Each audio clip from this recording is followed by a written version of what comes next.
അത് കഴിഞ്ഞ് 2 ദിവസം കഴിഞ്ഞ് നോമ്പറക്കിയിട്ട് പള്ളിയിൽ നോമ്പറക്കിയിട്ട് സമൂസ പൊതിഞ്ഞിട്ടൊരു കടലാസ് തന്നിട്ടുണ്ടായിരുന്നു. സമൂസ റൂമിലിരുന്ന് കഴിക്കാൻ വേണ്ടിയിട്ട്.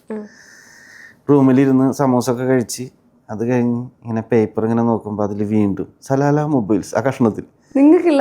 അപ്പം ഞാൻ നോക്കി സലാല മൊബൈൽസ് ടെക്നീഷ്യന്മാർ ആരെങ്കിലും ഉണ്ടാന്ന് നോക്കുമ്പോണ്ട് അതിൽ നാളെ എഡിറ്റർ സിയാൻ ശ്രീകാന്ത് എന്നുള്ള പേര്. അപ്പം ഞാൻ അറിയും ആളെ.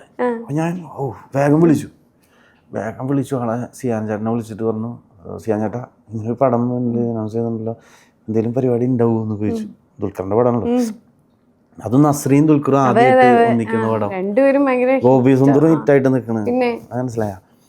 അങ്ങനെ നിൽക്കുന്ന സമയമാണ്. അപ്പോൾ ചോദിച്ചപ്പോൾ എടാ ഇതിലെല്ലാം കാസ്റ്റിംഗ് ആയിട്ടുണ്ട്, പിന്നെ വലിയ റോളുകളാണ്, അത് വേറെ ആൾക്കാരെ ചെയ്യുന്നു എന്നൊക്കെ പറഞ്ഞ് അങ്ങനെയാണ് അത് അതിന്റെ പ്രോസസ്സ് നടന്നത്, എന്നിലേക്ക് എത്തിയിരുന്നത്. പിന്നെ അത് കഴിഞ്ഞിട്ട് ഇല്ല. പിന്നെ അതിന് ശേഷം ഞാൻ എന്തായി നോക്കും, എടാ നീ പെട്ടെന്ന് നിന്റെ കുറച്ച് ഫോട്ടോസ് അയച്ചെന്ന് പറഞ്ഞു. അങ്ങനെ ജസ്റ്റ് ഞാൻ അപ്പം പുതിയതൊരു 2-3 ഫോട്ടോസ് എടുത്തിട്ടുണ്ടായിരുന്നു. അത് ഞാൻ അയച്ചു കൊടുത്തു. എടാ ഞാൻ നാളെ പറയാന്ന് പറഞ്ഞു. അത് കഴിഞ്ഞിട്ടുള്ള ഡയലോഗ് എഴുതും, അതായത് പ്രശ്നം.